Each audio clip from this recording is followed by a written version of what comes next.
If life was someday proven to be a simulation, what glitch or anomaly could you point to as a major clue we'd missed?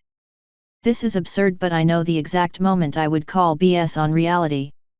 I was out for supper with my mother, grandmother, and sister, and after we had, mostly, finished eating, there was a moment where my sister and I, across from one another, witnessed the same thing. It was a mundane dinner and mundane conversation, yet a moment occurred that I would shock my sister and I. While my mother and grandmother were talking, there was an instance where a white plate between my sister and I shook on the table. It had been clear previous, but post-table shake, a solitary French fry appeared on the plate. At first I thought I was the only person witnessing this bizarre reappearing act, however post-appearing I locked eyes with my sister, who had seen the same thing. We still talk about that stupid fucking fry to this day. If this is just me, but I often have a boring dream of myself in a classroom or on a bus, wake up and forget it pretty quickly. Then, many years later, I'm on a bus or in a classroom and I see something or hear something that I saw or heard in that dream. Then I suddenly remember that dream and get really confused. In reality, I probably dreamed about being in a different classroom or on a different bus, and my brain took this new but very similar event and overlaid it over the old dream, changing my memory of that dream. It's happened about 10 times in my life so far. Deja vu is the name for this, I believe. Why physics appears to operate under different rules depending on whether you are looking at very big things or very small things. If it is a simulation, they simply faked the big things to save processing power, which is why quantum physics doesn't fit neatly in our understanding of the universe and likely why we are detecting dark matter. The way stuff behaves differently based on whether or not it's observed also seems like the programmers are trying to hide how the source code works. To observe something is to interact with it. To interact with something is to change it. Just pointing this out, as a lot of people think it actually has to do with a consciousness looking at something, but it's really not. It should totally be the interaction effect instead of the observer effect. Immo. Here's how I see it. It's as if you are blind and trying to predict where a ball will land.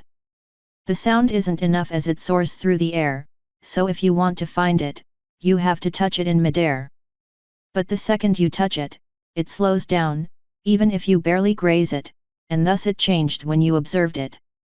In the worst case, you get hit by the ball, and you have absolutely no idea where it will land because you changed the trajectory entirely.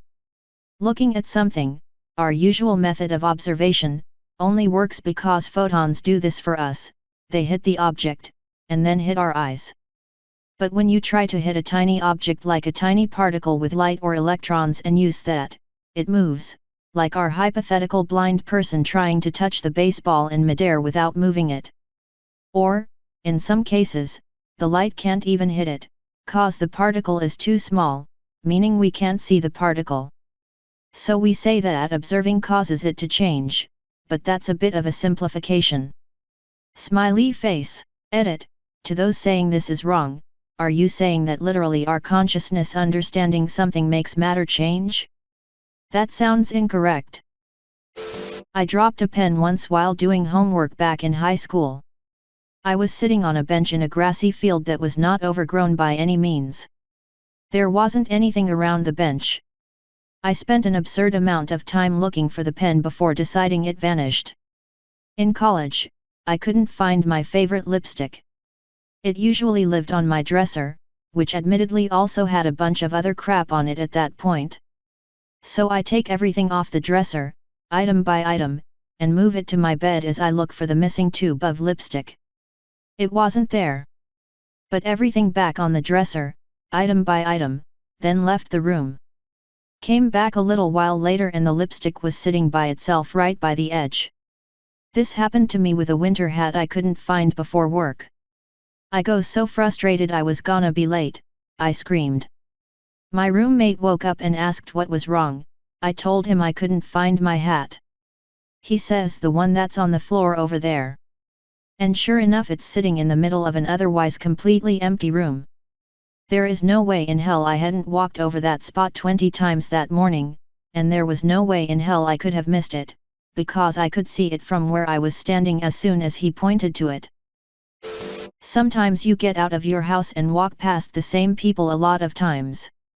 Like, you are going to the market and walk past a dude walking the opposite direction. Then, you leave the market a couple of minutes and walk past the same dude, again in the opposite direction. This shit happens a lot with me, and it's like a ton of people at the same time.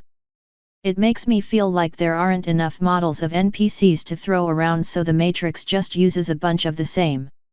Edit, grammar, walk through equals walk past. English is not my first language, sorry. It also happens with physical locations. You'll sometimes see a street layout or landscape that's the exact same as somewhere else. But if you try to talk about it, you sound crazy. There's a related condition called reduplicative paramnesia, but that's more for things like I flew in a plane and landed in the same airport, and not this highway/hill/restaurant combo is identical to one I know in another state. One is saying the building itself is the same, the other is saying the template is the same. See, the speed of light reads like a hotfix. Asterisk Shangyi notes for version 1.000000001. Late game players have been reporting a bug where objects appear to spawn before the spawn conditions have been met, causing erroneous results. Testing reveals that objects traveling at very high speeds cause an int overflow on the time axis, resulting in unpredictable results and skyrocketing CPU usage. As a temporary fix, massless objects now have their velocity locked for QoL purposes. Objects with mass will require exponentially increasing energy to increase speed, hitting a hard wall at 3x108 meters per second. This means interstellar travel is functionally disabled. Will eventually be addressed in the wormhole update, release TBA*.